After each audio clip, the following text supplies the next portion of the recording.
법을 만드는 방법, 법의 정신에 나오는 입법부의 과제에 대해 살펴보겠습니다. 법의 정신 제29편 법을 만드는 방법에서 중요한 부분을 발췌해 정리했습니다. 몽테스키우는 그리스, 로마, 프랑스의 예를 들면서 여러 가지 중요한 원칙을 제시합니다. 차례로 보겠습니다. 첫째, 입법자의 의도에 어긋나는 법을 만들어서는 안 된다. 입법자는 입법의 목적과 결과가 반대로 나올 수 있음을 직시해야 한다. 프랑스에서 녹봉을 받는 성직을 두고 경쟁하던 두 사람 중 한 사람이 죽었을 때 그 성직은 살아남은 사람의 것이 된다는 법이 있었다고 합니다. 이 법의 의도는 성직자 사이의 싸움을 없애기 위함이었습니다. 그러나 실제 결과는 정반대였습니다. 성직자들이 사생결단으로 싸웠습니다.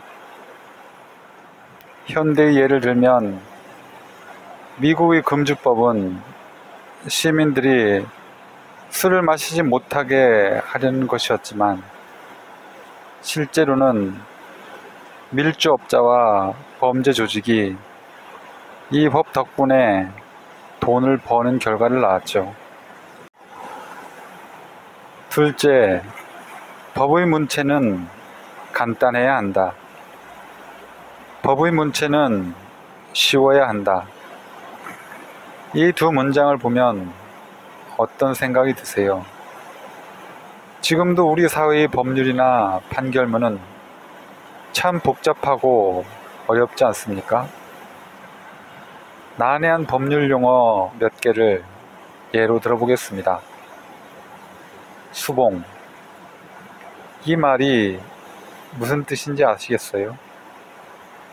징수라는 뜻입니다.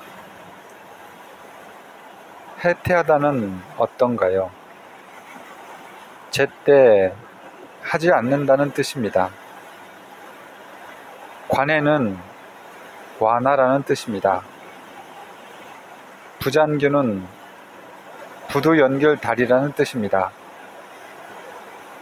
법제처 등에서 오랫동안 법률 용어 수나 작업을 해왔지만 이러한 일본식 법률 용어가 많이 남아 있습니다. 행정 용어도 마찬가지입니다. 개비하다라는 말을 들어보셨죠? 바꾸어 갈다라는 뜻이죠. 이처럼 용어 자체도 어렵지만 법률이나 판결문은 읽어도 무슨 말인지 모르겠다는 사람들이 많습니다. 이제는 많이 바뀌었지만 과거에는 판결문 전체가 하나의 문장인 경우도 많았습니다. 셋째, 법의 말은 모든 사람들에게 똑같은 관념을 불러일으키는 것이 중요하다. 어떤 법에서 사물의 관념을 확정했을 때는 결코 모호한 표현으로 되돌아가서는 안 된다. 법의 표현이 모호하고 불명확하면 필연적으로 해석을 둘러싼 분쟁이 일어납니다. 그리고 법을 준수해야 하는 시민의 입장에서는 무엇이 금지되고 무엇이 허가되는지 판단하기 어렵습니다. 결과적으로 법을 집행하는 권력이 재량을 갖게 되고 시민의 자유는 위태로워집니다.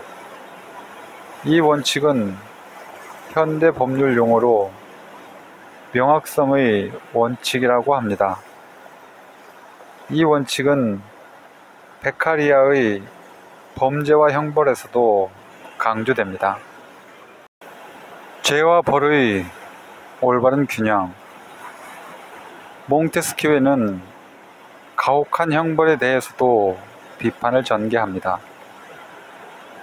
국내에 무슨 불편한 일이 생기면 강권적인 정부는 갑자기 그것을 바로잡고자 낡은 법을 집행하려는 생각 대신 곧바로 해악을 막을 가혹한 형벌을 설정한다. 먼 나라의 옛 이야기가 아니죠. 전두환, 노태우 등 정치 군인들이 일으킨 1980년 5.17 군사 쿠데타 직후 끔찍한 인권 탄압이 벌어졌던 삼청교육대를 기억하시나요? 노태우 정부가 벌였던 범죄의 전쟁도 기억하시죠? 그때나 지금이나 법과 질서를 바로 세운다, 범죄를 소탕한다 등등의 명목으로 가혹한 형벌을 주장하는 사람 또는 세력이 있습니다.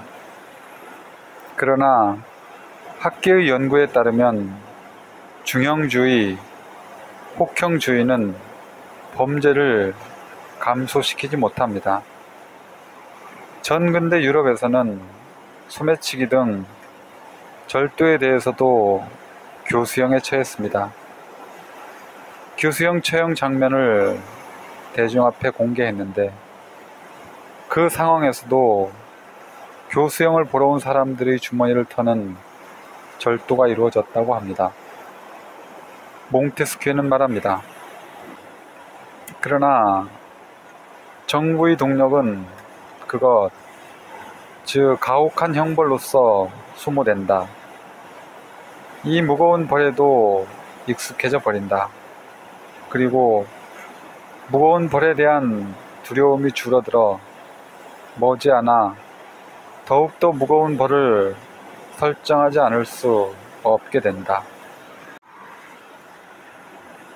몽테스키웨가 살았던 당시 사람들은 중형이나 혹형에 대해 별다른 문제의식 없이 받아들이고 있었지만 그는 달랐습니다.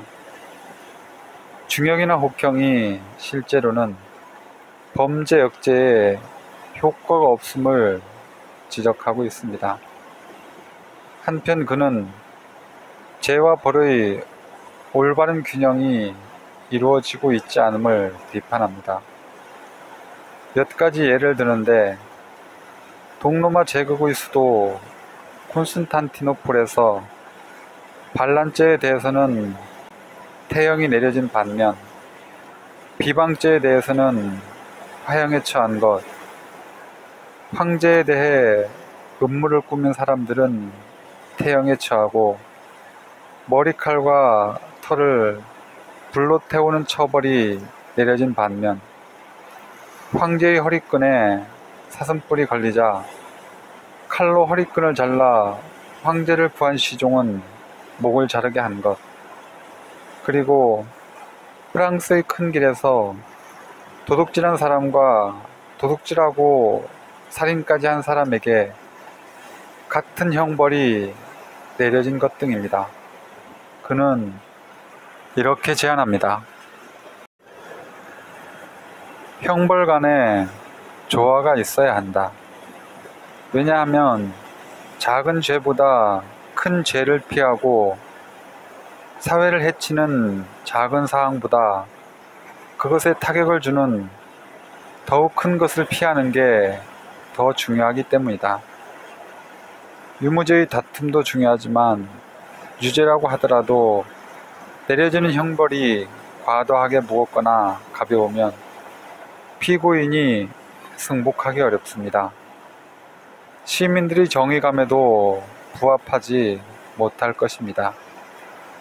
우리 헌법재판소에서 종종 특정 범죄에 대한 형벌이 과도하다며 우연 결정을 내리는 것도 바로 이런 이유 때문입니다. 이와 같은 몽테스키웨의 사상은 베카리아에 의해 계승, 발전됩니다.